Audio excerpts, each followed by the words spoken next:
Hey, all right. Killer. All right, hey, welcome to the 4th year of Wolf Pack LaunchU. We're very excited to have y'all here. Thank you so much. So, like I said, this is the 4th year we've done this program. Back in April, we had over 40 teams applying to be a part of this year's cohort.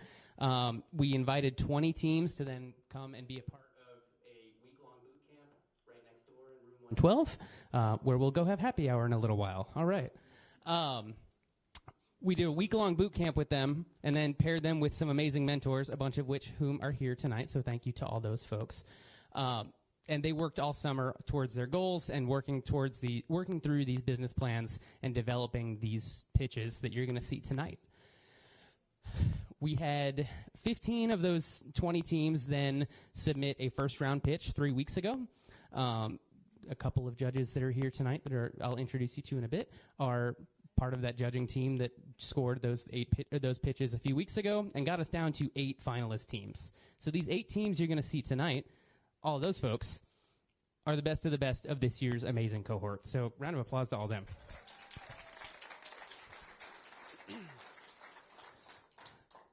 We have a $34,000 prize pool this year, majorly in part to a new award this year. The Michelle Gauthier Award for Emerging Food Entrepreneurs is a new, really great new award we have this year in honor of Michelle. Her family has donated an amazing gift to Loyola to be able to support entrepreneurs that are pushing the boundaries in the food and beverage industry, and we are incredibly grateful for that new award. So that is the only set award we have tonight. We have a $4,000 award that is designed to help those entrepreneurs that are pushing boundaries in honor of Michelle, who was a legendary restaurateur and chef and just apparently incredible entertainer and hospitality person and just amazing. So we're very grateful to Cherie and her family for that award this year. Thank you so much. And then we have our additional $30,000 prize pool, which does not have any set prizes. So we have some money to hand out this evening. How about that? That's very fun. We would like to give you guys some money. All right. I'm being brief this year because my wife told me last year I took too long to do all of this. So I would really like to invite Dr. Cole up here for a moment to give us a little welcome and if you would like to say a few words, Dr. Cole. Thanks, Sam. So all the time that Sam saved, I'm going to take. No, I'm joking. Well, this is my 3rd year just coming to even witness this program. I'm always inspired and amazed by the work that's presented.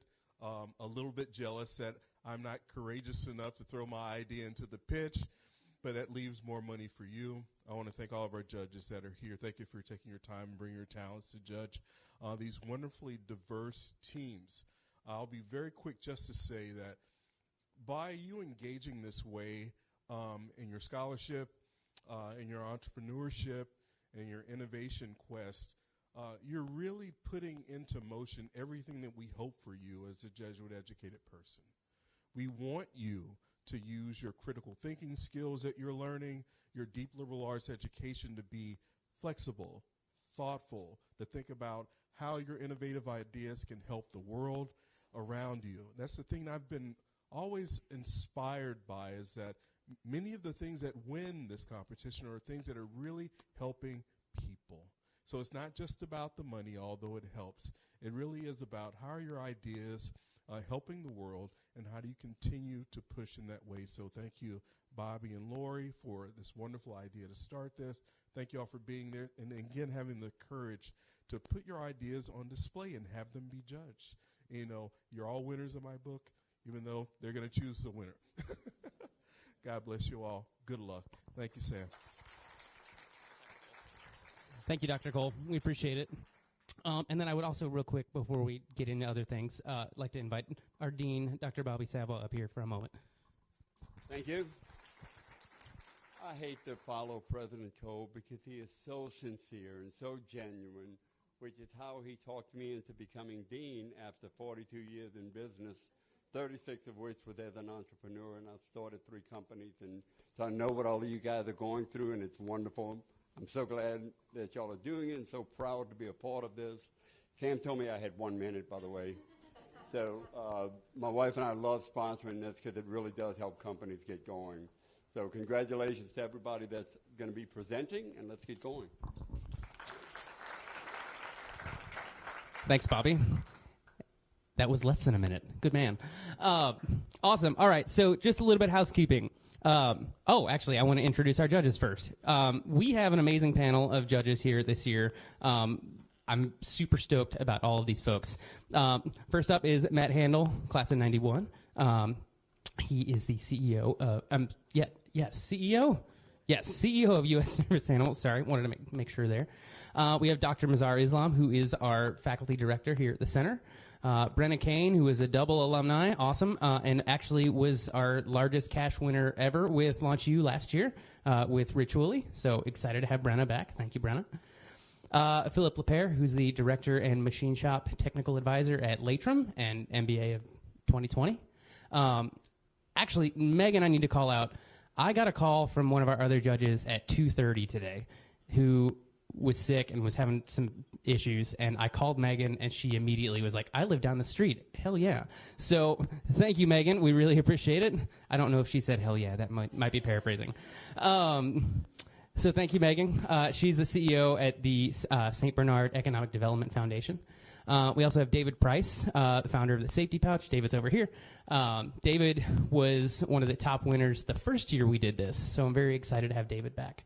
And then, of course, Dean Bobby Savoie, who needs no introduction. That's right. So round of applause for the judges, everybody. Thank you. Hey, Michelle.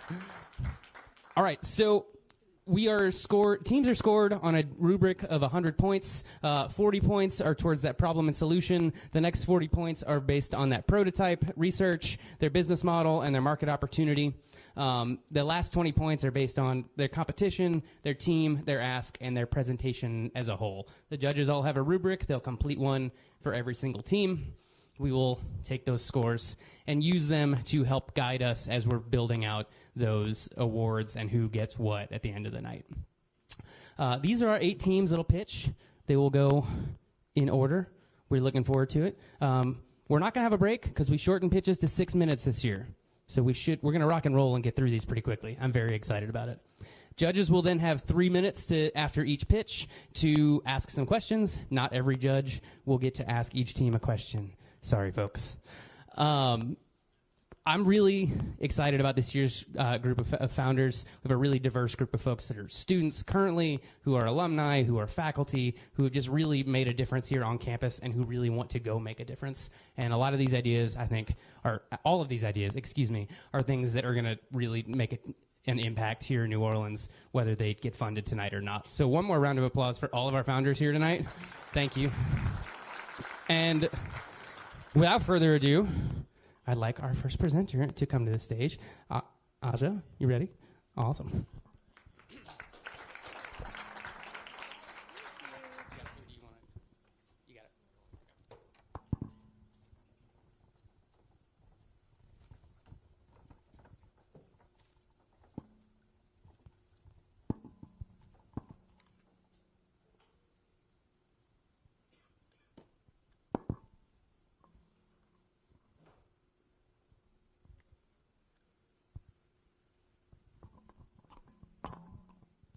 Okay.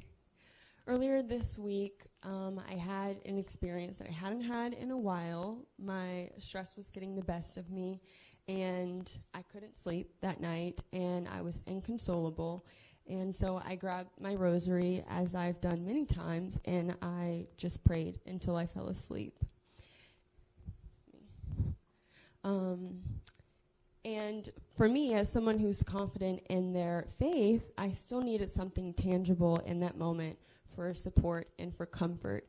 And my experience, as well as so many people that I've come across in my life, and particularly on the journey of starting Camilla and Catherine Co., for them, these religious artifacts and jewelry mean so much more than just aesthetics and accessories. But it's actually a part of our daily life. And the piece that I found at the beginning of this week is what I strive to give customers. So that's the heart of Camilla and Catherine Co.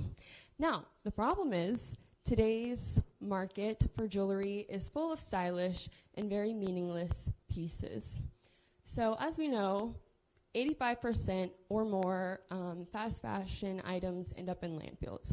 We already knew that that was a problem. However, jewelry in particular is very hard to recycle because of the alloy metals and the other mixed materials inside of them. So there's countless trendy pieces and beautiful, luxurious products, but very few companies have figured out how to marry affordability and quality and beauty, as well as, most importantly, purpose. And Camilla and Catherine is very proud to fill in that gap because jewelry is meant to be lived with and not just worn. I am projecting $50,000 in revenue by the end of year 1, $250,000 in revenue by the end of year 3, and $1 million of revenue by the end of year 5. The U.S. jewelry market is estimated to reach $480 billion in revenue by the year 2030. The faith-based retail market in the U.S. generates about $7.6 billion annually of revenue. So I feel really comfortable and confident in these numbers. It's very attainable with the right strategy. So what has been the strategy and what is the strategy moving forward? We started with e-commerce. I opened an Etsy shop. I bootstrapped Camilla and Catherine Co. There was no big marketing budget. There were no professional photographers. It was just myself, word of mouth, and the community that I already had. So the vision for 2026 is moving into local boutiques across the North Shore and the South Shore as well, and eventually becoming a recognizable brand within large retailers. The strategy moving forward is to increase the quality of our pieces, to increase the price and increase the margins as well. This is the math that I did to figure out exactly what we would need to sell in order to reach that $50,000 revenue goal at the end of year 1. So my revenue model is a multi-stream model. We already started a Substack where we garnered some subscribers already without any promotion. And the Substack is a paid subscription. It has some exclusive content as well as free content. It includes devotionals, Bible studies, community forums, poems, and that is an opportunity to really grow those lines of communication with our customers. How are we going to grow immediately? The Shopify site is launching this month in September to move away from Etsy and really start to grow that engine. The Substack is going to be used, that's a priority to grow in the rest of 2025 so that we can use those subscribers to be prepared for the subscription boxes that will be launching in 2026. And those subscription boxes will follow a similar model as Fabletics, where they being the customers, pay a monthly subscription fee. You get a product, you get a credit to use later, or you just opt out because our goal is to keep customers engaged. And I can absolutely see Camilla and Catherine Co. being integrated into a major retailer like Anthropologie one day, that the consumers value niche products as well as sentimental products. And Altered State, I'll scoot over to this side, is an example of a company that I think has done an incredible job of integrating their Christian values into the commercial market space. So it's very doable to still be profitable and still have a meaning that resonates with people. Okay, I'm asking for $14,000. $8,000 will go towards operational costs. This is growing inventory, increasing the quality of that inventory, shipping, packaging, and all the other expenses related to running a business. And the $6,000 will go towards the marketing, to invest in professional photography, to grow our efforts that we've been doing on social media, to lean into our e-commerce opportunities and to transition from online marketing to in-person marketing activations as well. Awesome. Thank you.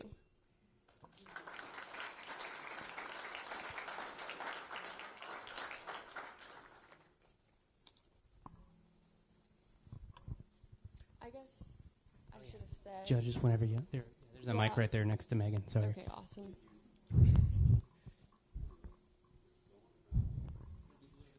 Okay.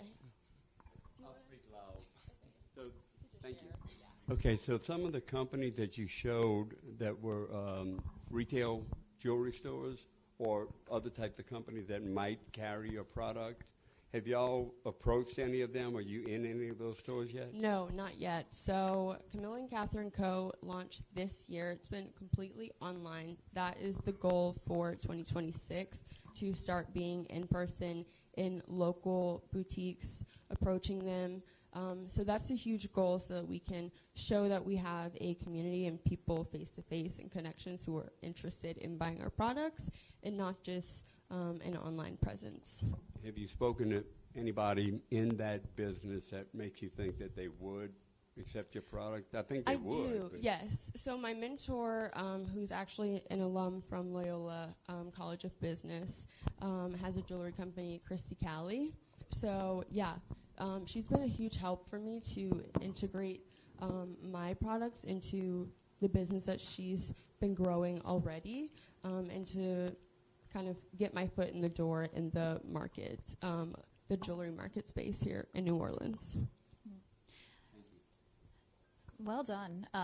In your research, I noticed that you mentioned part of the problem is that 80% or 85% of jewelry ends up in landfills, yes. And fast fashion ends up in landfills. Did you find in your research that a lot of your target customers are also interested in sustainability? Yes, absolutely. And those kind of go hand in hand with the intentionality behind what Camilla and Catherine Co. stands for, while still being affordable. So our market position is mid-market luxury. So that's where we're really going to establish ourselves. So it is supposed to be mid-market and to have the luxury experience for customers without breaking the bank. And that price comes with having sustainable options as well. Okay, I have one. Could you go back to your ask for the money? Yes. Yeah, okay, so if you were awarded the money, what would be your initial marketing plan, like starting with selling inventory right now? Well, first I would get a photographer and really lean into the e-commerce site so that we have a better place for these customers to land. I've already been working with micro-influencers on TikTok and Instagram, so we've been received really well on those spaces, as well as some Facebook groups in major cities like Chicago, Dallas, and Atlanta. So really leaning into building brand ambassadors and trying to convert what we have on these social media platforms onto our own platform and our own marketplace. Thank you. Awesome. All right. Thank you, Aja. Great work. Also, I should have said, so here's some samples of what you can buy as a collection or individual pieces. This black box was to show what you would get if you were a customer of Camilla and Catherine. So, Aja, we gotta keep rolling. I'm sorry. Yeah. do I just give it to them? Yeah. Let's do that. Thank you. Thanks, Aja. Nice work. Aja, did you walk on my clicker? Aja, do you have the clicker? The button. Thank you. Yep, you can set it. Yeah, there you go. You got it. You good? That one's fine. Yeah. Awesome. All right. Thank you, Aja. That's fantastic. We're going to get judges just a second and finish putting some scores in, because we do need those all-important scores. But up next is going to be Kat Lee, who Farah and I had a conversation recently, and Kat has one of the most interesting side hustles on campus that you're going to hear about shortly. And I can't believe she was doing this in her dorm room. If anybody from Res Life is here tonight, no, you weren't. It's true. I've never lived in a dorm. Don't listen to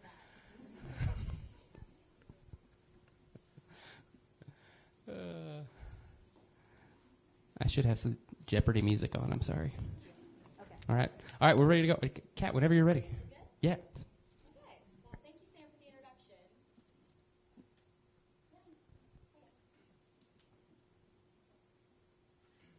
So, hi, my name is Kat, and I own the Catamaran Reptile Ranch. And as Sam so wonderfully introduced me, I am here to sell my business to y'all. So, I went to college, and I was like, wow, I'm really homesick. I miss my animals at home. What can I do about that? Like, what animal is good for a dorm room? So I decided on crested geckos, mostly because they have very simple care. The pre-made food, it comes as a powder form. You mix it with water. You feed them twice a week. It's incredibly simple. They're also incredibly budget-friendly at only 50 cents a week to maintain them. That includes food, water, housing, everything. And I discovered they were extremely rewarding. So rewarding, in fact, I decided to get another one. And guess what happens when you put two geckos together? Right. I suddenly had a surplus of geckos. So, as a true entrepreneur, I was like, can I sell these things? So I did some market research. In 2023, the market was valued at $1.5 billion just for the live animals themselves. The whole reptile-related sales were $32 billion in the year 2023. By the end of the year 2025, it's expected to be almost $2 billion. So what about outside the U.S.? Outside the U.S., global reptile sales in 2024 was $3.6 billion, and that market is expected to expand over 7% annually until the year 2030. So people want these things. But there's a problem. People want them, but no one is selling them. That's where I come in. So the way people are getting them is getting poached from the wild, unethical, high-volume farming, or meat. So 75% of New Caledonian geckos, that's several species, crested geckos being one of them, I work with all of them, are considered threatened, which is vulnerable, endangered, or critically endangered. Crested geckos were actually considered extinct for over 100 years until a very small fragmented population was found on the tiny 2-square-mile island of New Caledonia. So, the catamaran standard, this is my girl Rodeo. She's one of my breeder females. I love her so much, and this is one of my breeding setups. This is how I am currently breeding them. They're all labeled. I have genetic history on all of them. I genetic test all of them to make sure that they are healthy, happy, beautiful, and wonderful pets. So for every 5 geckos that I sell, I'm donating 1 gecko back to New Caledonia to help the wild population grow. They need genetic diversity in order to not go extinct again, and my goal is to help them not go extinct while providing America and the world with a better pet solution. So private online sales, that's how I'm currently running my business. Brick and mortar just doesn't really make sense for these things, especially since I want to go international. So Altitude Exotics is one of my biggest competitors. They were established in 2011, and their annual sales last year was $1.1 million just in live animals. So why am I not making $1.1 million? It's because their average sale price for 1 gecko is $550 and mine is only $200. Why is that? The answer is the international sales. So we'll get to that in a minute. So currently my revenue is looking like this. The overhead to take care of the geckos is only 11% of the revenue. It's incredibly good margins. And for every $100 in geckos I sell about $120 worth of supplies. That includes the enclosure, live plants, food, water, etc.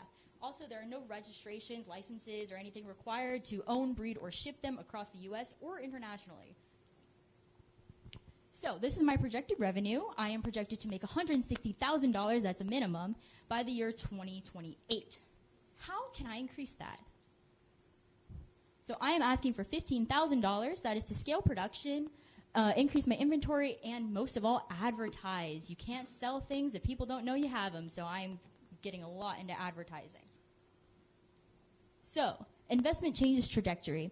By the year 2026, if I get the $15 million, I am projected to make $160,000, and that is just for the domestic market. So by the year 2027, I can focus on capitalizing that international market to get my average gecko price up, which would increase my sales up to that 1 million mark that Altitude Exotics is currently at. So, thank you for listening to my pitch. I hope you enjoyed it.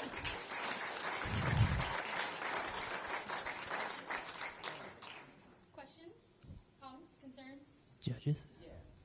Yes, sir. So what does the delivery method of a gecko look like if I'm in California and I buy a gecko? They are shipped priority overnight in a box. Okay. And is there any different shipping requirements for live animals? There is not. There's a Lacey Act, so on the outside of the box, I have to put live, harmless reptile. That's it. Awesome. And then what does it look like shipping one of those internationally? It's about the same. So I ship them to a facility in Chicago, and then they ship them priority overnight to whatever country I need them to go to. And the biggest market internationally is South Korea. Mm-hmm. That's awesome. Yep, they're shipped overnight. Love Thank you. Yeah, I shipped over 100 of them last year, and I've shipped over 100 of them this year already. How many geckos can you get in a year? So, thank you for asking. So here is a video demonstrating how I were to do that. So year one. So all of the beige dots are the babies. So that's $32,000. And that's only from 20 breeders. 40 breeders is 320 babies. So that's how I do that. So scaling production would mean investing into my breeder females to create more and more babies. So 100 geckos, 800 babies. It is $160,000 just in live reptile sales with an average sales price of $200 per baby gecko. There's probably room to raise that should you choose. Absolutely. Absolutely. Because that's just my current average in the domestic market, and I'm aiming to go internationally, and currently the average international price is over $500. Have any of the geckos you ship domestically arrived dead? Never. I've been doing this for 3 years now. I've never, ever had one arrive dead, injured, sick, etc. Even with delays. Occasionally there are delays. I've had a delay up to 4 days. Perfectly fine. That's great to hear. Thank you. Good job. And it passes any kind of regulations for exotic pets? Currently, there are no regulations for crested geckos in the U.S. They are a live, harmless reptile. They are non-invasive, incredibly good pets. They're very widespread, actually. Yep. They are actually the number one reptile that's going to grow in the next couple of years. They're projected to increase in popularity by 80% in the next 5 years. So I aim to capitalize on that growth. Awesome. All right. Thanks, Kat. Nice work. Good job. Well done.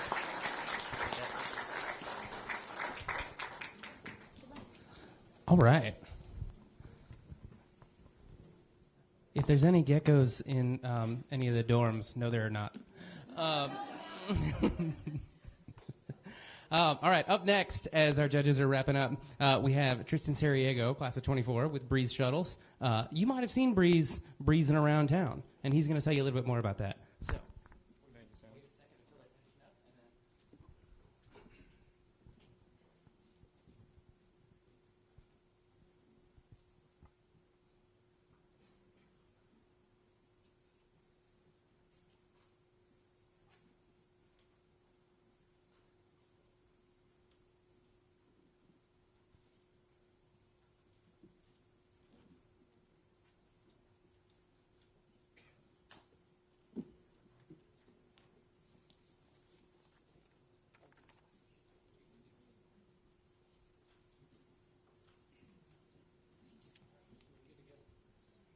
Good afternoon, everybody. My name is Tristan Sariego. I'm the founder of Breeze Shuttles.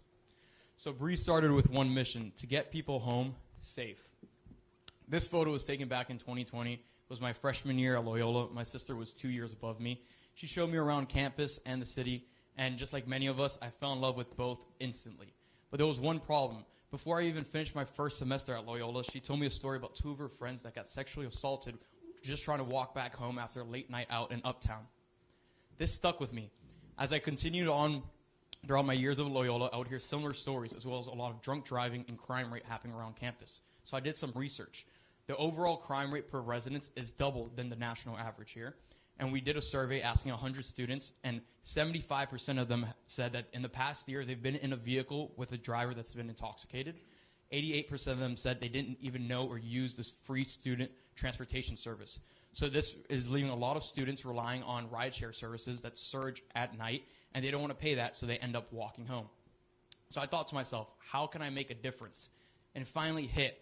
My senior year, I decided to do something, and I bought a golf cart. And I started charging students $5 a head to take them around anywhere in Uptown. Did it work out? Oh, it was a hit. Our first year, we were transporting over 30% of the student population safely without one incident. We even got recognized by Tulane PD saying since we started, we brought down crime rate and drunk driving. So we were making the nighttime safer, one ride at a time. Then we thought to ourselves, why only students? Let's expand to locals and tourists, and that's exactly what we did. We expanded our radius as well, bringing people to bars, restaurants, houses, dorms, grocery stores, transporting 2,000 up to 5,000 monthly riders. With being the new buzz in Uptown, we had bars, restaurants, festivals, business events, and national brands wanting to advertise on our vehicles. To name a few, we worked with Mardi Gras World giving free rides during the Super Bowl, Dune Fest, which was a festival downtown, Wingmate, which was a new dating app they were trying to bring on campus. We helped bring 100-plus downloads, outperforming big schools like UCLA and Berkeley and many more local businesses you might know. We then realized that we were making more money from advertisements than actually charging people for rides. And then we thought to ourselves, why did people stick with us in the beginning? We were cheaper, safer, and faster. So now we're pivoting our business model to free to low-cost rides, safer vehicles, and an on-demand app. So you may ask, how does it work? You book a ride through our application, the Bree Shuttles app.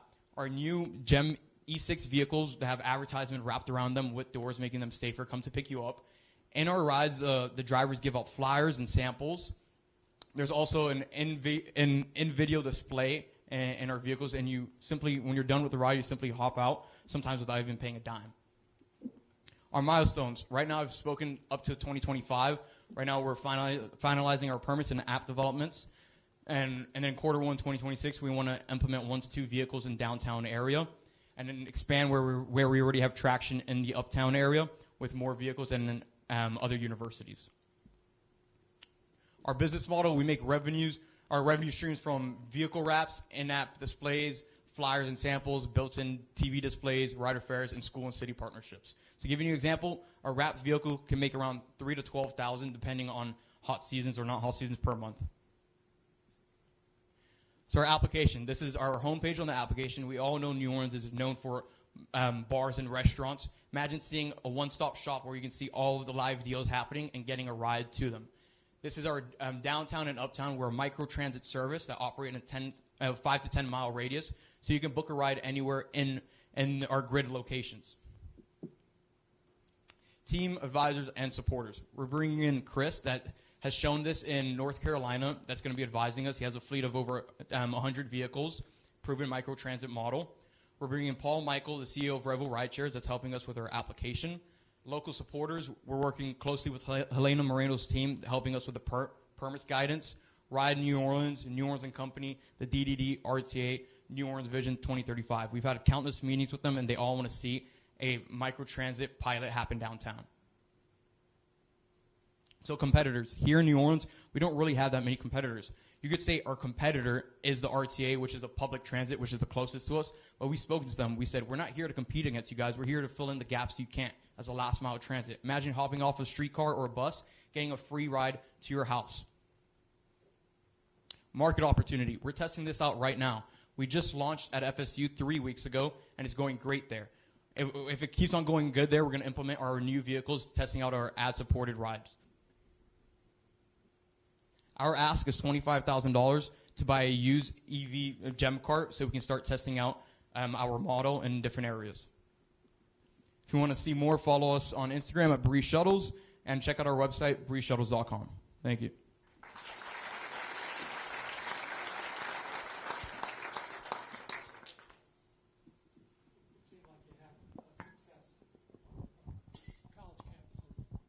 Yeah, so yeah. Why would you maybe try to go public instead of just staying with college campuses? So we started off with college campuses, and then how we've seen, for example, in Austin, Texas, that they've worked with the cities that this is a microtransit service, and it hasn't been brought to New Orleans, so we're not reinventing the wheel. We're just tweaking it for New Orleans.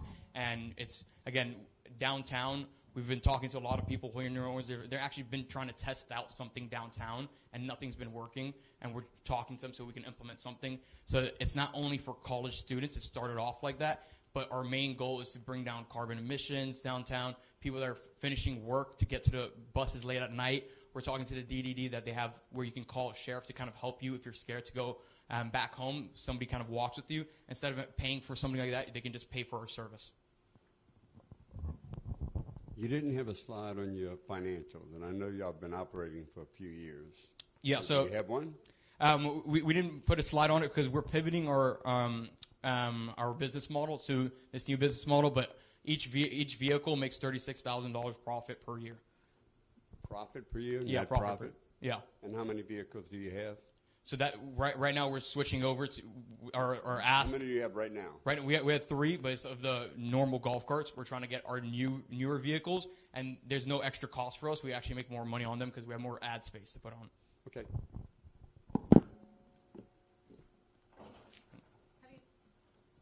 Have you thought about the implications of once you go free, you can't walk that back? Yeah. So honestly, the main reasons why we have set it out, the main reasons why if we weren't to keep it free is how we've seen in some regions is people call it and they don't go and show up to it. So if you do like $1 ride, it incentivizes them more to go and actually show up on time. So that's the only kind of reasons, yeah. All good? All right. Judges, good? Cool. All right. Nice work, Tristan. Great work.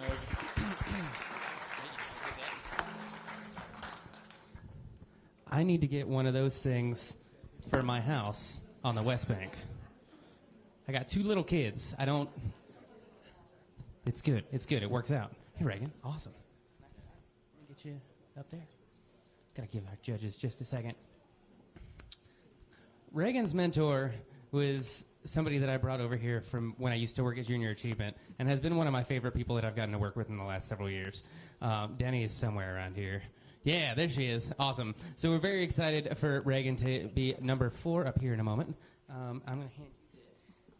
Indeed. And whenever I think our judges are done, right? Awesome. So whenever you're ready, here we go. Kill it. I'm a little nervous, so show me some grace, okay?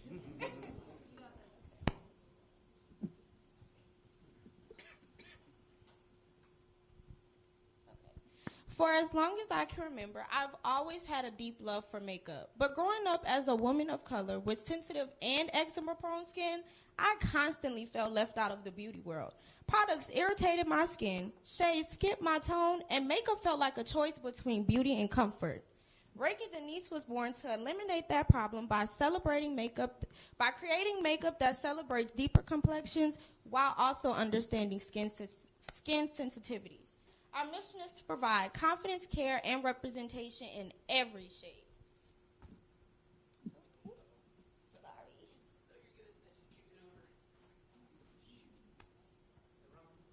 There's a button on there that for some reason keeps kicking back to the beginning of it. So we're going to let you start over. Okay. Sorry about that. Sorry. No, it's okay. I don't know why that button.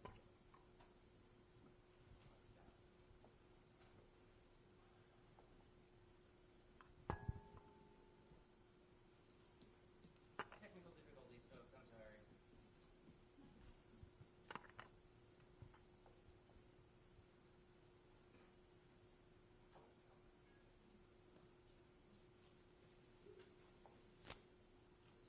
Which button is it? Is this the button, the play button? Don't hit that one. Yeah, just hit the arrows. All right, pretend that didn't happen. Okay, so start from the jump. I'd start up. Okay. Yeah. Okay. Thank you. Okay. So as long as I can remember, I've always had a deep love for makeup. But growing up as a woman of color with sensitive and eczema-prone skin, I constantly felt left out of the beauty world. Products irritated my skin, shades skipped my tone, and makeup felt like a choice between beauty and comfort. Reagan Denise was born to eliminate that problem by creating makeup that celebrates deeper complexions while also understanding skin sensitivities. Our mission is to provide confidence, care, and representation in every shade. Let's take a minute to imagine walking into a store looking for something as personal as a t-shirt. But when you go in that store, you can't find anything in your size. And when you do find your size, the material just doesn't mesh well with your skin. Could you imagine how frustrating and irritating that would be? Well, that's what millions of people of color with sensitive skin feel like shopping for makeup every day. The reality is makeup often triggers irritation, shades often miss the mark, sensitive skin products often lack the pigment payoff, and most importantly, they're overpriced. This isn't just about makeup. It's about confidence, care, and inclusivity. People should have products that represent their skin tones while also prioritizing their health. They shouldn't have to choose between the two. I don't know what's going on. Let me just keep going. Okay. Sorry. Our edge is clear. We'll provide dermatologist-tested eczema and acne-safe formulas, products built first for melanin-rich undertones, the luxury feel without the pigment payoff, and bundle pricing to encourage multi-product use. Okay. Let's look at 3 competitors. While these brands solve part of the problem, none provide the full balance of inclusivity, accessibility, and affordability. As you can see, my brand checks every box, and that's what makes us the best choice. Our pricing is intentional. Under $20 doesn't mean lower quality.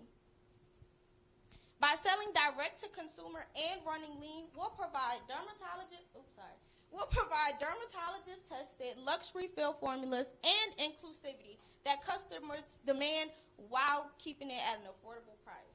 That's why we win at value and experience.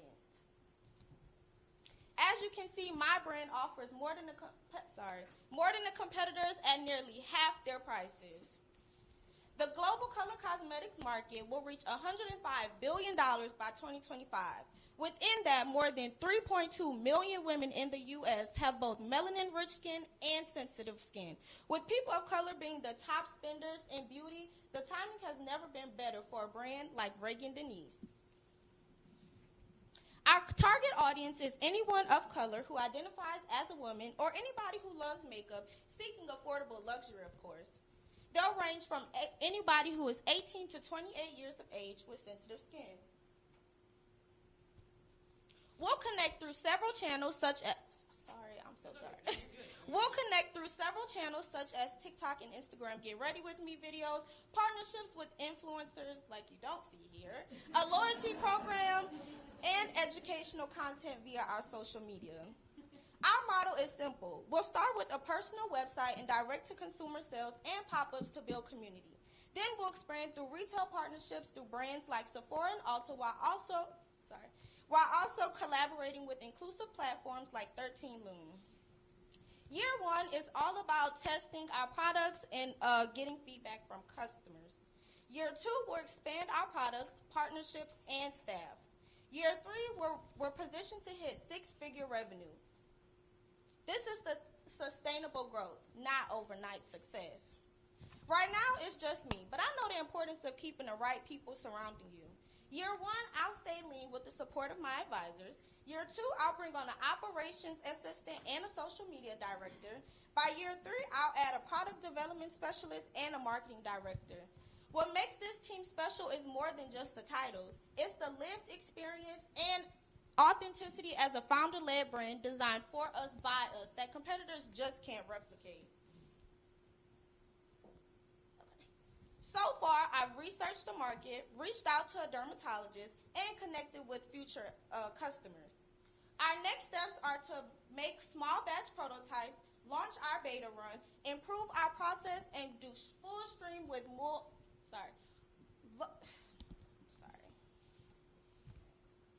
You got this. Thank you. I'm asking for $34,000. 40% will be used for formulation and production. 25% will be used for branding, packaging, and design. 20% will be used for marketing and influencer campaign, and 15% will be used for operations and distribution. This is an investment in a brand redefining beauty with inclusivity, accessibility, and skin health. Reagan Denise is more than a beauty brand. It's confidence, care, and representation in every shade. We won't just sell products. We'll change the way beauty feels for millions of people who have been ignored for too long. Thank you.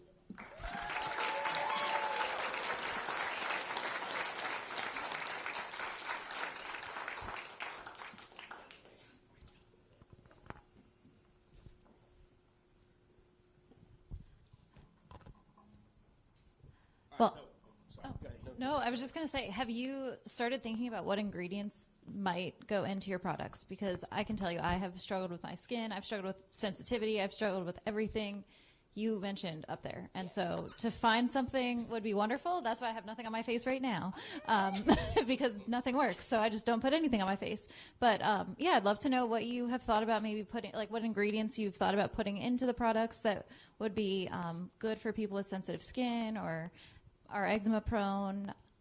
Yes, so I actually have also researched what my competitors use. I actually have a meeting with a dermatologist next week, so she can actually, because I have a whole list of ingredients, so we'll go through that list, and she'll help me decide like what are the best products to put in there. So yes, I have researched that.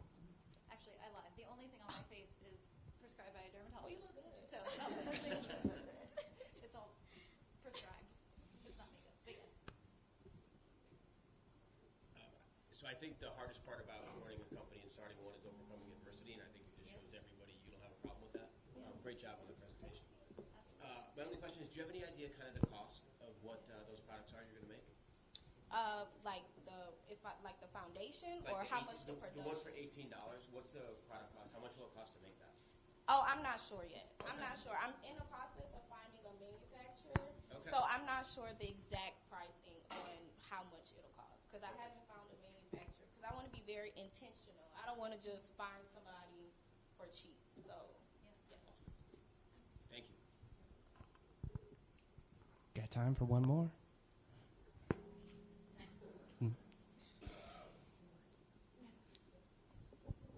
Nope, good. I'll just say, Okay, same question. All right. I have an easy one, but are you in any, I mean, there's so many online communities just talking about skincare and talking about sensitivities around eczema-prone skin and all of that. Are you in those communities already? Because I find that people really only trust products that is, referred to them by a friend or referred to them by a doctor or someone who prescribes those products. And so I think it's great to rely on influencer marketing, but are you in those communities online? Are you already kind of doing some like market research in those groups as well? I'm not in them yet, but I have done lots of research, and even when I've talked to future customers, hearing their experience about different products they've used and their struggles with sensitive skin, I know it's very important. And I've always been into makeup, like I've said, and I've always struggled with sensitive skin, so we need products for us. Absolutely. So have you found products that, have you found something that you've developed that works on you? No, so I'm in the process of finding a manufacturer, so I haven't actually tested the products yet. Awesome. Thank you, Reagan. And thank you for rolling with the punches with that. You killed it. Thank you. No, you're good. You did great. It's those amazing nails. That's what's hitting the button. I know. All right. I'm going to clarify what just happened. So there's a button on this clicker for some reason that is like the pause button that for like a video. And I don't understand why it's placed where it is, but if you push it, it kicks me out of Canva, where all of these decks are built, these beautiful decks that all of our amazing founders have made. So the rest of us tonight, please don't push this button. That's all good. It happens. I don't know why this clicker has a button like that, but it's all good. All right, here's a microphone for you.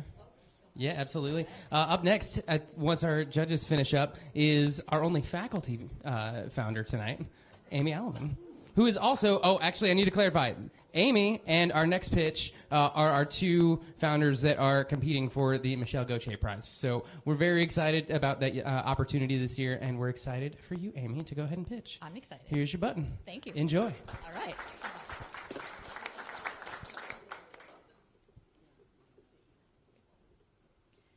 Good evening, everybody. I'm Amy Alleman, and I love coffee. But like many Americans out there, I have a problem with my coffee. You see, it doesn't travel well. And the fact that it doesn't travel well leaves me stuck between overpriced lattes and stale office brews, which none of us really like. The other problem that I have is that there's no simple, portable, and being the key word here, sustainable option on the market right now to solve this problem. I'm about to change that. In October of 2024, I had the opportunity to go to Japan. And you may not know this, but Japan actually has a thriving coffee market. And they have a solution to this problem. I am going to take that solution and bring it to the U.S. and put a little American flair to it. Enter in Fresh Stripped. Fresh Stripped is a single-serve, single-use, portable, biodegradable, pour-over coffee filter that allows you to take your coffee anywhere. That's what the judges have on their table right there. That is our product. It has 3 key benefits. First of all, it's portable. It packs easily. You can take it wherever you go. It's eco-friendly. Unlike our competitors, one being Keurig, every coffee filter that I sell is biodegradable. After 360 days, it's gone. It's also elevated. Our target market loves to Instagram, and we're giving them something to snap and put on social. Our edge is that we're customizable. I'm not selling you coffee. I'm simply giving you a solution so that you can drink the coffee that you love. We're ultra lightweight. We pack flat. We weigh next to nothing, and we allow you to have your coffee fix anywhere. Last, we're no fuss. There's no gadgets involved with this. AeroPress is the hot new thing on the market right now, but it's big and bulky. We're not big and bulky. All you need is your filter, hot water, and your favorite coffee grinds. Why are we different? Well, that's easy. We're simple. Again, we're not here to sell you coffee. We're here to elevate the coffee you already love. We're allowing you to bring your favorite roast anywhere you want to go. And this is a real solution, not a gimmick. Once you try the product, you're going to want to come back to the product and make it a staple in your home. But why now? Well, coffee's having what we call a micro moment, and some might even say that we're in a coffee renaissance. The specialty coffee market is worth over $50 billion right now, and it's continuing to grow. 60% of Americans drink coffee daily, with 79% brewing at home or work. This is a huge market opportunity for us right now, and we need to jump on it. But who is our ideal customer? Well, they're not coffee snobs. They're real people who love good coffee, but don't need to lecture you about the pH balance of the water or where the beans were sourced. They're on the go. They're busy professionals. They're travelers. They're students. They're people who are practical. They want convenience, and this filter gives it to them. We have 2 primary revenue streams. The first is wholesale to independent coffee houses, where we will put this filter next to the coffee that they already sell to their consumer. The second is our direct-to-consumer sales model, where we'll sell directly off of our website and drive traffic via Instagram, TikTok, and partners with influencers. We'll have 3 ways that you can buy off of the website. The first is a single purchase. The second is a 3-month subscription model. And the third is a 6-month subscription model. Our profit breaks down like this. For coffee shops, for a unit pack, which is 15 filters, our profit will be $2.70. And our direct-to-consumer model, we'll be making $2.87 for that same 15 pack of filters. Before the tariffs came into play, I was able to get these filters for 5 to 8 cents. Now, since the tariffs are in play, I'm paying 12 cents per filter for this biodegradable, food-safe certified in both the America and the U.S. So you can see here, here's the timeline of events. We've moved very, very quickly. In October of 2024, I traveled to Japan. In July, I found our supplier. And now here we are entering October, and I'm looking to launch the website and sell our first units. When I say we, I mean the royal we. I am a team of 1 right now. I am an advertising professor here at Loyola. I've been in advertising for 20 plus years. I'm also chair of the communications department. My ask is a total sum of $7,000. I'm looking to break this down into 3 buckets. $3,000 for a promo bucket. I would like to partner with micro-influencers and run digital ads on both TikTok and Instagram. I would like $2,500 to pay an intern to develop this content for me. and then $1,500 for a bulk product buy. Currently, I have $500 in product, which equates to about 240 units. I would like 1,000 units when we go to market for the projected sales that I am looking to have. Like I said before, this is not a new product, but this is a product that the American people want and need, and with your help, hopefully I can get it to them. Thank you very much.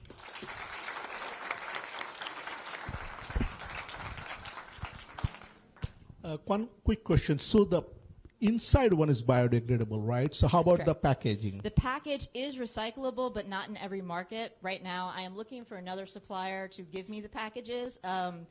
Biodegradable packaging is super expensive, Right. and with the tariffs right now, I am trying to find a way to not creep into that 38% profit margin that I have right now. One more related question. So I Yes. was in China during the summer, and this, the coffee brand in China, Luckin, which is has 20,000 stores in China. Then they were listed in NASDAQ market before. They opened two branches in Manhattan right now. I was there, one of them recently. They have, for the stores, similar things.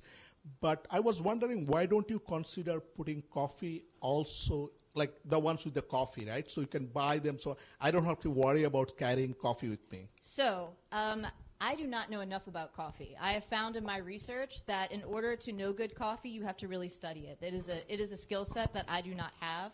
I have talked to coffee houses who would like to white label that and put their coffee in it. I would just be the supplier for it, and then Fresh Drip would not be the brand behind it. I would just simply be the middleman giving them the coffee filters. But I don't ever intend to go into the coffee field because I do not feel like I have that knowledge to be able to be a coffee connoisseur. Thank you. You're very welcome. Kind of on a similar note, and sorry if I missed this. Great job, by the way. What's sort of the vision of the total kind of addressable market that you are looking, like how much you're looking to make? I love that you broke down the margins. That was my first question, so you already answered that. So now I'm just looking at where do you want this to go? So in the first, we first bring this to market, my first projection would be $10,000. That's where I want to start. I don't want to fly the plane without an engine. I'd like to see how the market reacts to the product and then scale it. I'd like to eventually be at 1.3 million by year 2.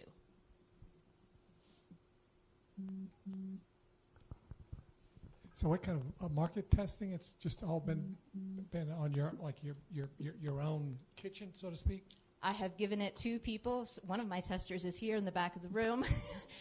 Gen Z seems to be the generation. I have a lot of access to Gen Z. They seem to be the generation who has gravitated towards it the most, and that will be the first target market that I target. Second would be elder millennials like myself. They have shown interest in it, but not quite as much interest in it as Gen Z has. This is more of a comment, so you can ignore it if you want. But I think you said you weren't targeting folks that were into organic, but I would think that you have a huge opportunity here in the cost of coffee shops going up and people being more aware of the fillers and the milks that they use in coffee. So you want to use your own milk at home. The coffee beans being, you want your own organic beans in there. So I was just curious about that comment that you made during.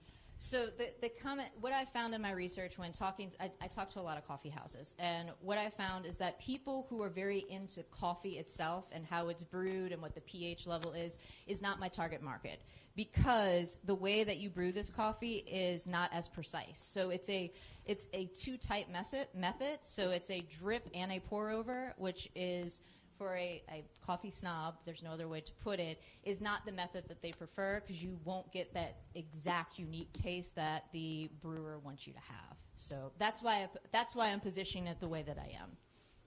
All right, we gotta stop it there, guys. I'm sorry. Awesome. Thank All right, you, thank you, Amy. Nice work. I said to Amy when she came in, she's wearing the wrong color suit. We're at Loyola, right? I'm kidding. It's a great color suit. It's a great suit. I almost bought one that color myself recently. I will give you that, and I'll give you that. Don't push that button. Do not push that button. Yeah. Okay. Although, let me click through. Big thank you to our assistant, amazing Farrah White. Farrah White. I was about to call her Vanna White. Farrah Wells. I'm sorry. Farrah Wells has been amazing helping us out tonight. She is grabbing all of our scores and getting everything. So thank you to Farrah. Appreciate you. All right, up next, we have Hyokung Park. Whenever you're ready. Hello, everyone. Thank you for this opportunity. I'm Hyokung Park, founder of K-Hambox. I make healthy and convenient frozen Korean plant-based lunch boxes for busy people living in the U.S. There are 341 million people in the U.S. They are busier than ever. Now, the demand is clear. According to the Nielsen, 88% of consumers are willing to pay more for healthier food. But over half of people say it's hard to eat healthy. So I see a big gap here. Busy people in the U.S. struggle to access convenient and healthy meal options. Solution is simple. Frozen Korean plant-based lunchbox. Authentic flavor, balanced nutrition, ready in just 3 minutes in the microwave. My K-Hambox is a complete meal. Konjac rice, tofu steak, and Korean side like kimchi and seasoned vegetables. It's healthy, convenient, and delicious. So, who developed the recipe? It's my father. He as a Korean chef for over 30 years. Also, he operates popular and large Korean restaurant in Korea with the space of over 70,000 square feet. So, the lunchbox I make is authentic Korean flavor. The timing is right. The U.S. plant-based market has grown from $3.9 billion in 2017 to $8.1 billion in 2024. K-food is no longer a niche. It's going mainstream in the U.S. For example, Samyang-buldak ramen. Do you know Samyang-buldak ramen? Yeah. Samyang-buldak ramen is viral sensation on TikTok and is generating now a strong sales across the U.S. The another great example is Trader Joe's kimbap, which went to viral last year and sold out nationwide. This shows that Americans are eager to try authentic Korean flavor, especially when they are convenient and affordable. And these cases clearly demonstrate rising demand for authentic, convenient Korean foods, and this creates a perfect market opportunity for K-Hambox. So, how do I stand out? Let's compare. U.S. frozen meal, mostly pasta, pizza, or diet food. Frozen Korean food in the U.S., meat heavy, not plant-based. The K-Hambox is the first to combine authenticity, flavor, and convenience together.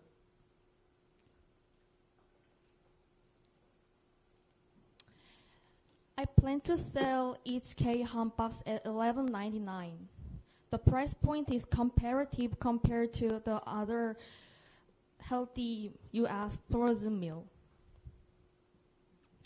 My primary revenue model is three-step approach. First, food truck pilot. Second, local store pop-up event. Finally, online nationwide retail. At first, I will start with food truck. For the first 3 months, instead of frozen meal, I will sell fresh meal to introduce my brand, get a feedback, and connect with customer and build awareness. Second, I will expand into retail, partnering with grocery store and especially larger chains as Whole Foods and Trader Joe's. Finally, I will establish online channel offering frozen meals delivery through platforms like Amazon Fresh and our e-commerce website. I'm seeking $3,000 in funding to launch K-Home Box.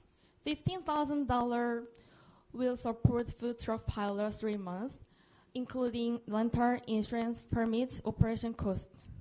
And $10,000 will be used for my first production batch, including ingredients, packaging, initial frozen stocks. Finally, $5,000 will go toward marketing blend promotion. In summary, the U.S. needs healthier, more convenient, delicious foods. K-food is hotter than ever. With your support, I will introduce billions of people in the U.S. to healthy, convenient, delicious K-Home Box. Thank you for listening to my speech.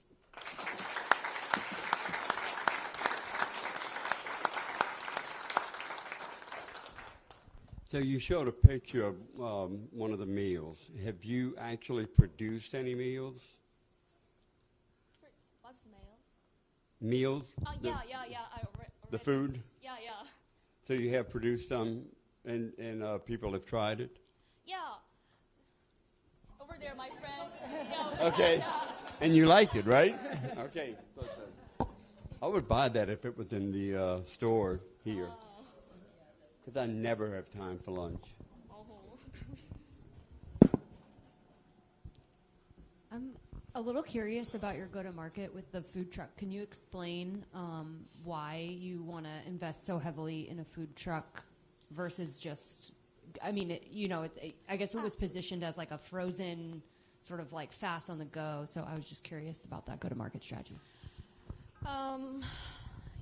During my summer break, I interviewed my friend living in LA and studying in UCLA. He told me that you have to first target Koreans because there are so many ethnic groups in the U.S., but they are rarely try to eat another country's food.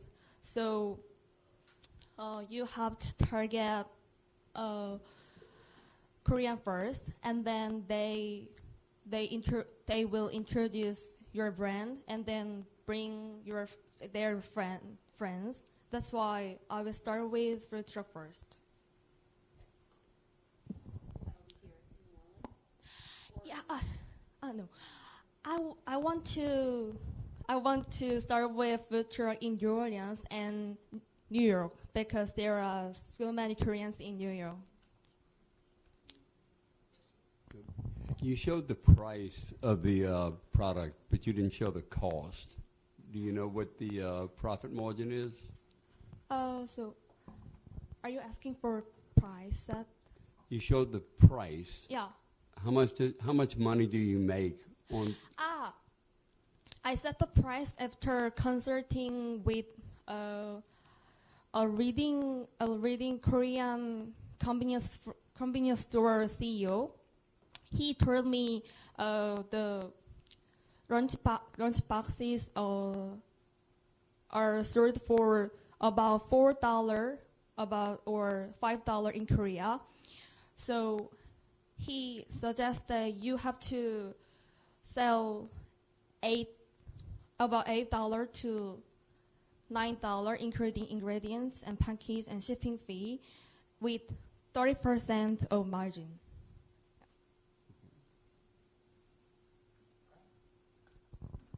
Yeah. Oh, we got time for one more. Philip? Yeah, one more question. So once you get into the frozen packaging and into the markets, how do you differentiate your product from existing frozen foods? Yeah.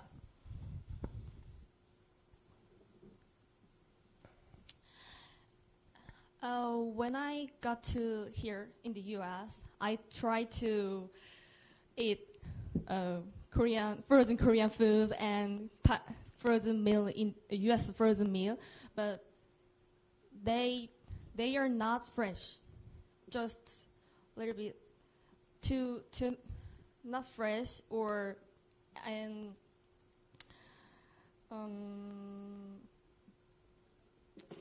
not delicious. Yeah.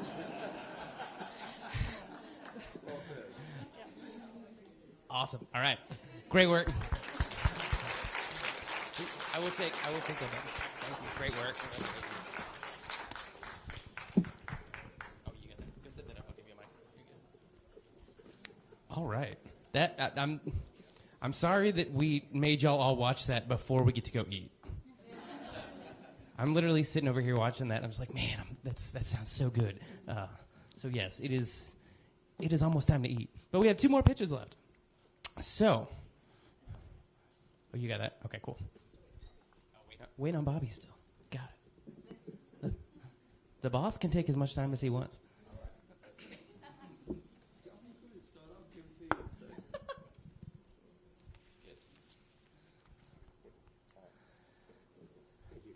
All right, like I said, we got 2 more left. We're getting close. I'm blown away by everybody tonight so far, as always, at this event. So big round of applause to everybody so far. I'm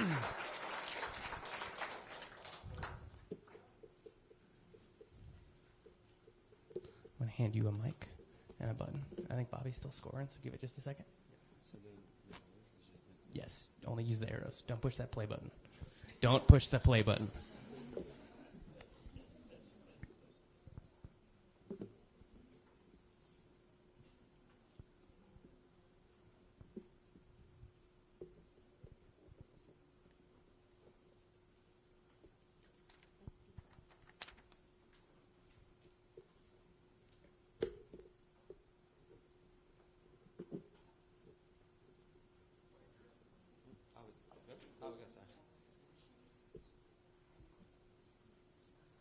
Imagine having to spend $150 in a new pair of tennis or pickleball shoes every single week just to feel safe on the court. Well, that was my problem. I played tennis my entire life, and no matter what I tried, nothing worked to make my shoes last longer. My name is Hippolyte de Préville, and this frustration is what led me to create Stick and Patches. All around the world, tennis and pickleball players go through their shoes way too quickly, and you're probably wondering why. Well, as you can see on the pictures, when sliding, the inside part of the foot is in constant friction with the ground, which creates holes and makes it not only dangerous, but an economic nightmare for players. It's also a big environmental issue. There are 14 kilograms of carbon dioxide produced in the making of one single pair of sports shoes, and every year, 300 million pairs of shoes are discarded in the US, with almost all of them ending up in landfills.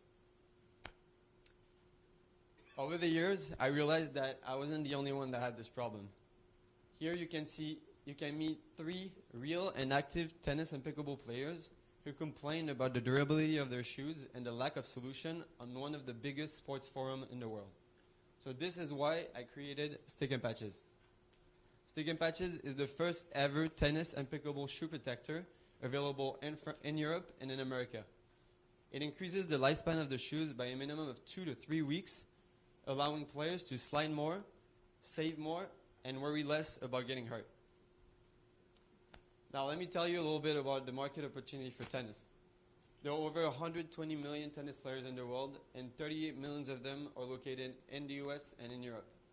But our serviceable obtainable market gathers 10 million of competitive and active tennis players that play enough to damage their shoes.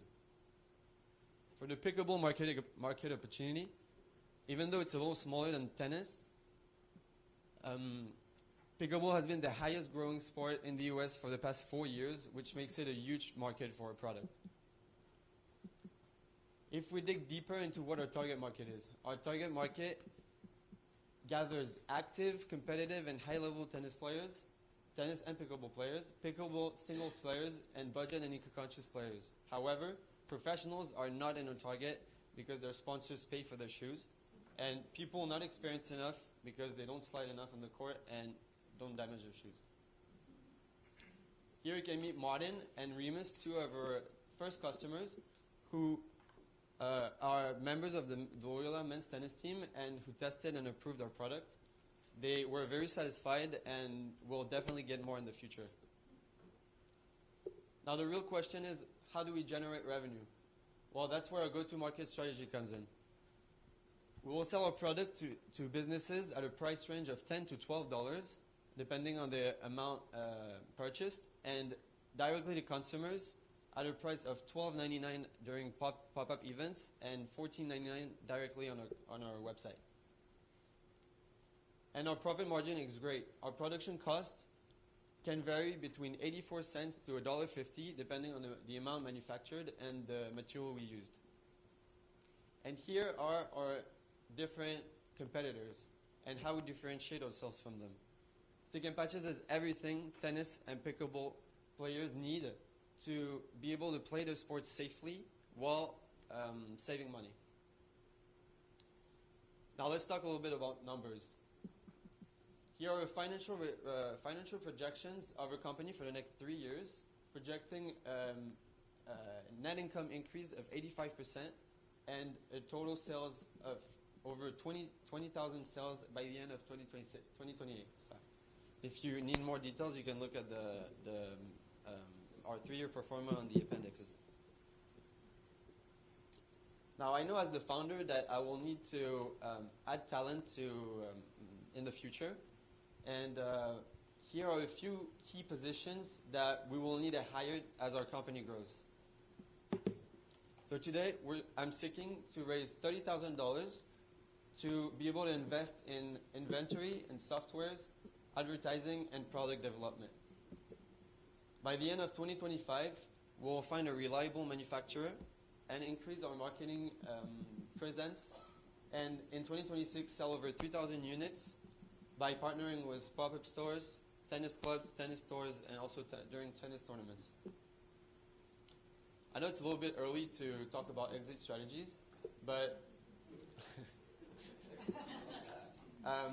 but here are a few companies that we see as potential Stick and Patches acquirers in the future, and I also hope that you will be part of my future.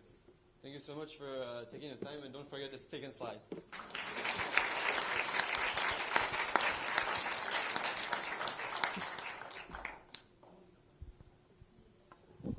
Have you produced a prototype yet?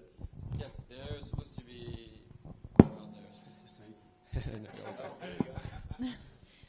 Have you considered, instead of selling the company to one of those other companies on your exit strategy slide, have you considered just licensing the product to one of those and weighed the pros and cons? Yes, we have to. I have planned to partner with brands and even create a whole new category of performance gear, and partnering with brand, make different shapes, different colors, and maybe put their logos on the patch directly, so we can enhance style on the shoe and not only extend the life of the shoes, but kind of mix both, basically. Assuming it takes off and it's popular, what would prevent other players from just copying you outright that are more established? For now, nothing. I don't have a patent yet. It's one of our goals for the later as a company growth. But for now, nothing. I just one of the things I usually say is that you need to really know your subject to be able to create this product and basically know everything about tennis and why this happens, and so I don't think everyone can create this product. I think it's very specific amount of people, and from the manufacturers that that I'm contacting right now that are in France, I believe that there's a really low percentage that people would take the same material that I'm taking and using the same technology, and yeah. I have a quick question. So do you have any data on like how long they would last and durability in terms of different models? Because I would expect them to work differently for different materials, right? Yes. Do you have any data on that? Well, I don't have data.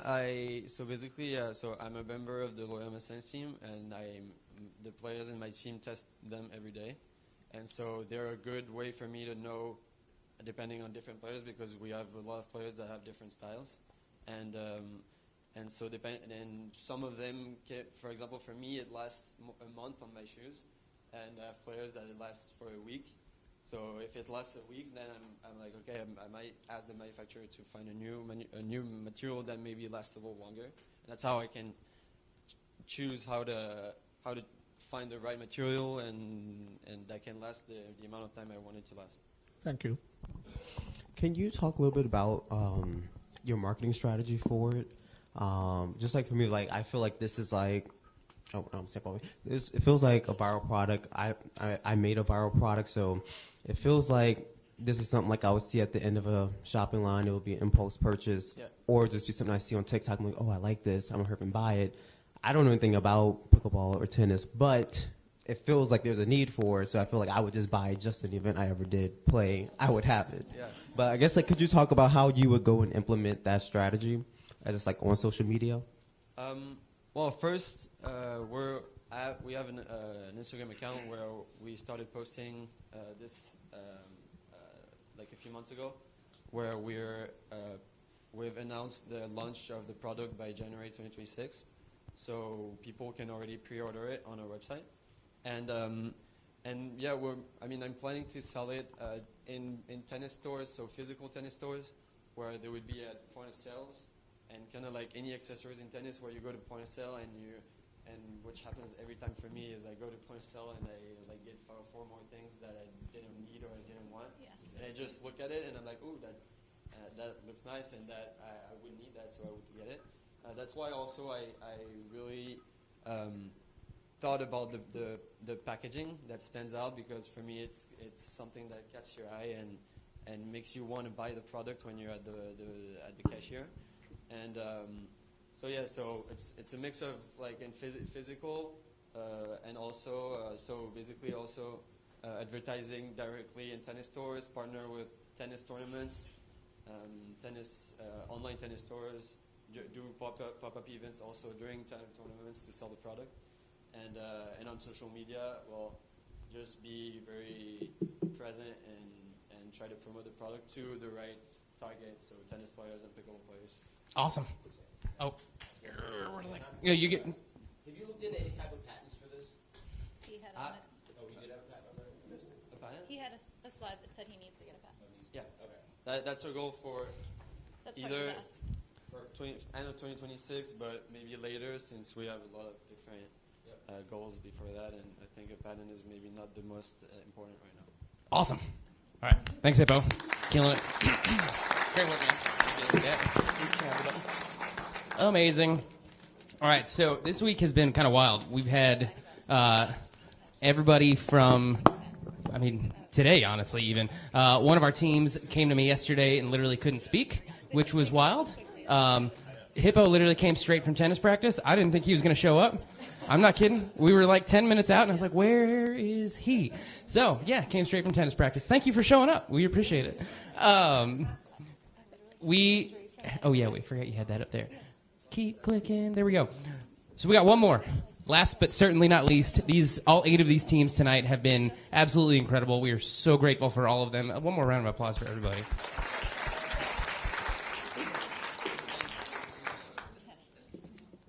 Courtney, you ready to roll? Let's do it.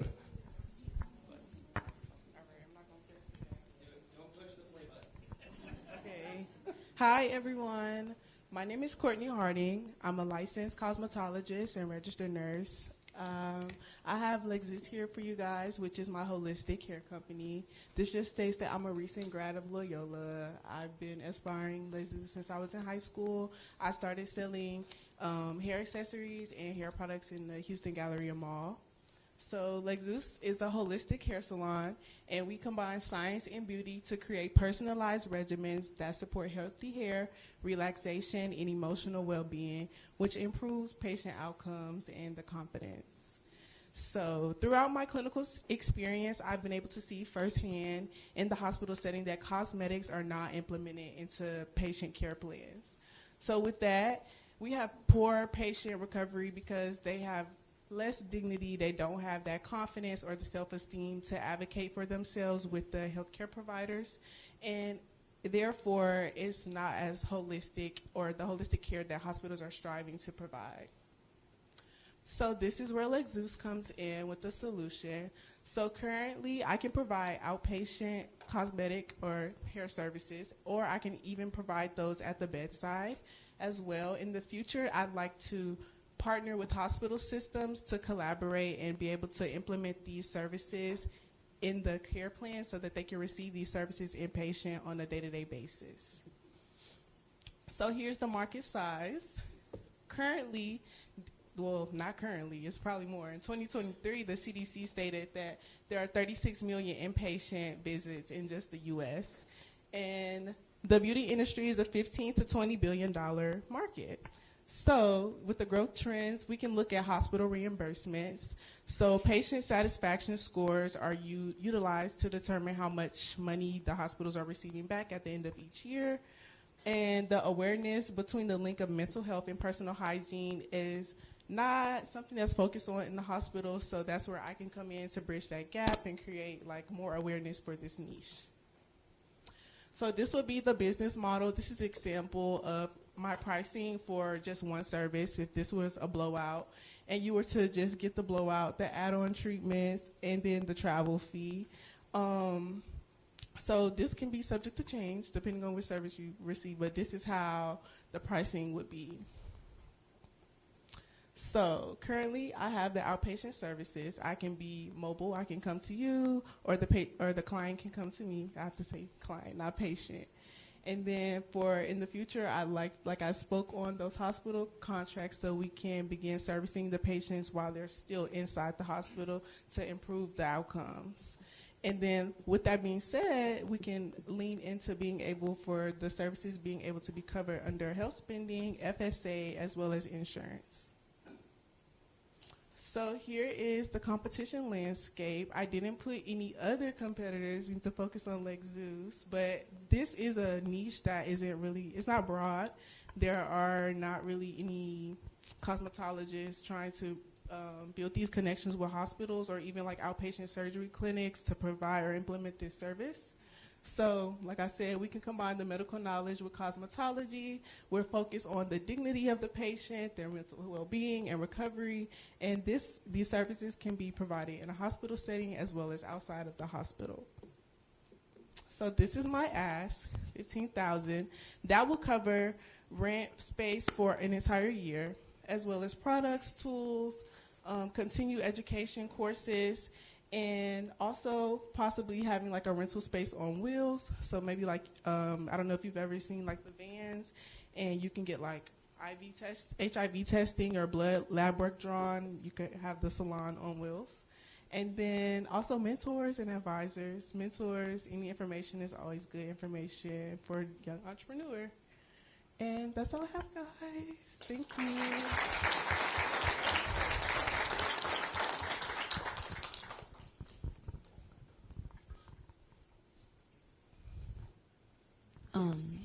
Great job. I'm curious. I mean, I see that. So you're targeting this as a niche. I guess I was curious. What is the? Are there more barriers doing this in hospitals? Like, what's the sort of? Have you already started doing this for inpatients? What's that kind of pipeline partnership look like? Do they have any sort of payment, or is this all? The patient themselves pay you cash. So I guess just kind of curious, like that whole. So for the hospital, the goal would be to partner with a specific system. So let's just make it local. Like say I get a partnership with Auctioner, and let's just say we keep it small, not the entire hospital system, but we just target maybe like the L&D, like mother baby. And maybe they decide after they have their delivery, they want a head massage. I come in, I'm contracted with the hospital, so that would be on their medical bill. Insurance would cover it. That's the goal for that. This is a very unique business, and I really like it. And I do see the need for it because I remember last year I went to visit my Nana, and she asked me to bring her wig, and I forgot that she had some words for me. So I do see the need for it. One of my mentors is a CEO of a health group based out of Wisconsin. And I know they did something a little similar, but it was with bringing nail techs in to do patients' nails. Yeah. So like I do know like there's a precedent for these type of services. So have you, and I know you talked about kind of work with Auctioner, have you looked at possibly approaching some of the different health groups just to talk about having conversations of like doing like a one-off partnership and then seeing like what could this grow into? Yes, I've been thinking about it. Like I want to plan, because when I come and present that at that standpoint, I want to have numbers. Obviously, they're going to ask me how much things cost, how long it would take, what that looks like for the inpatient.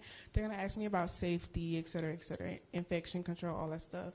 So I want to be able to have like a really concise, like maybe I could pre-record a video, email it so they can see and determine if that's something they even want to further discuss before I have this long drawn out meeting about an idea. Thank you. Mm-hmm. I know sometimes hospitals also will contract out like concierge services. One example is a company called Omega Concierge Services that contracts with hospitals to do things like this. Have you been in talks or have you heard about anything like that or considered actually contracting? Yeah, connect me with that. I'd be happy to. to. Before, yeah. Yeah. Sure. And they basically, you could subcontract with them, and that way you'll be shielded from any of like the liability. Yeah. Because you'd be a contractor of theirs. So thank you. That's another option. So what if the insurance companies say no, they're not going to cover it? So that's where that's still insurance. So outpatient, you would just have to pay out of pocket. I guess I would have to like maybe ask them why they're saying no. How can I implement more healthcare, or maybe find more research to show that there really is a need for this and it does improve patient outcomes.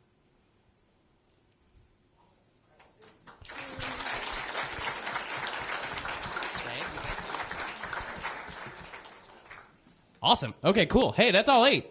Fantastic work, everybody. Big round of applause for everybody. I love this competition. Okay, so here's the deal. There's a bunch of food next door, but please let our judges go into the line first when they're done scoring, because they have some important work to do. So our friend Kirsten here from our lovely College of Business is going to, once our judges are done, lead them next door. They can grab a drink, grab something to eat, and then into the ideation lab, which sounds like a villainous lair of some kind. We will be back here in probably hopefully about 45 minutes, maybe a little longer than that. But while you wait to find out who gets those giant checks, go next door and have something to eat and enjoy the rest of the evening. Thank you all for being here. We really appreciate it. You guys are like my students, and all of you are just not listening, so that's fine. Awesome. All right. Thanks, everybody.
Okay, hey.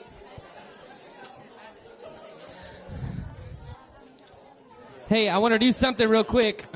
Can all of our founders tonight come up here so we can get a good photo of everybody first before we give anybody anything?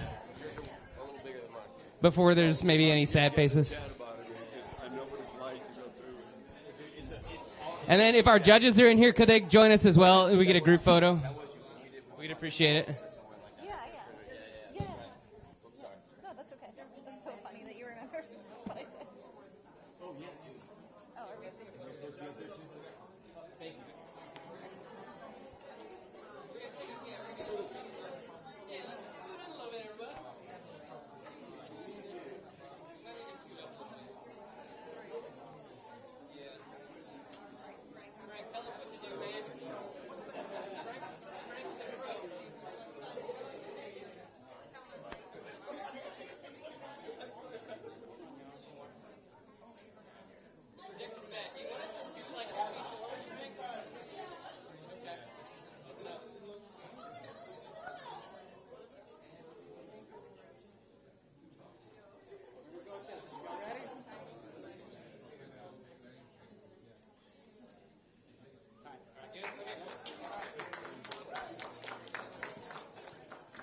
All right, cool.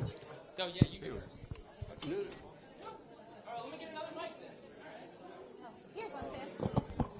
Okay, if y'all don't mind being quiet for a second.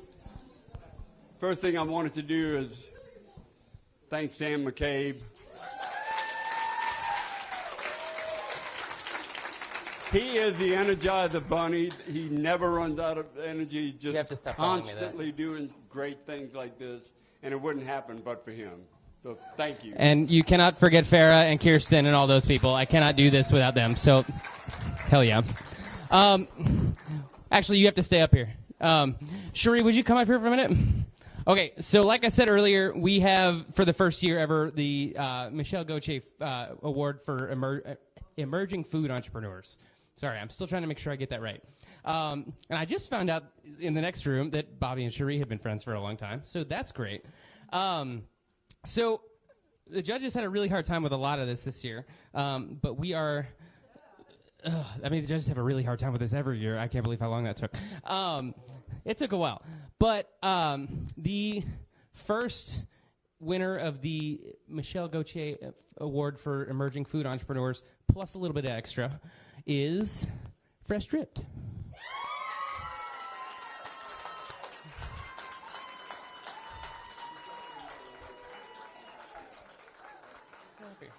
Yeah, absolutely. Here, come on up.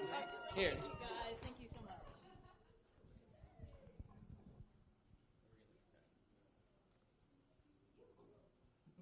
Thanks, Frank. Yep, take it. The check is yours. Take it. Absolutely. And we'll talk later. Congratulations. All right, so now the regular money, Bobby's money. It's good money. It's very good money. All right. I can't believe how long that took, y'all. We went back and forth quite a bit. It's good. Before I go any further, every single person here is just absolutely killer, and I'm so proud of all of y'all. As much as I've worked with y'all, and our team has worked with y'all, I know Farah is too. I know Bobby is too. I know all of your mentors are too. So thank you all for being a part of all this. Our next winner with $5,000 is Aja with Camilla and Catherine Co.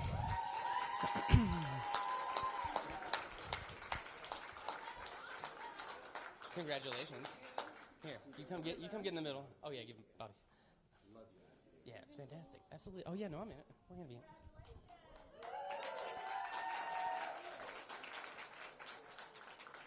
Oh my God. Uh-oh. Sorry, I wasn't looking. Oh, nice.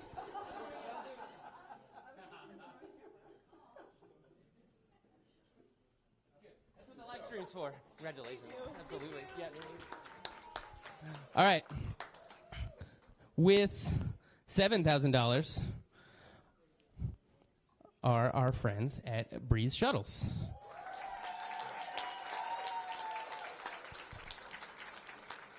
Congrats, Tristan. Congratulations. Congrats, man.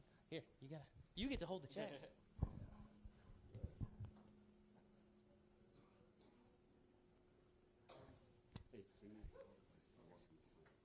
Awesome. All right. And without further ado, the largest prize we have ever given out in this competition at $15,000 is Catamaran Reptile Ranch. Absolutely. Congratulations. Giant check. Absolutely. Thank you.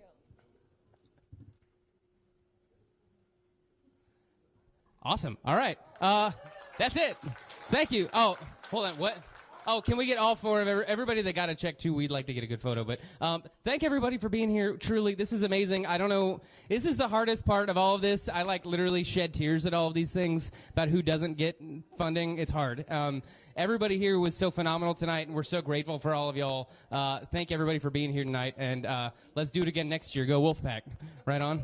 Here's. Oh yeah, let's get it.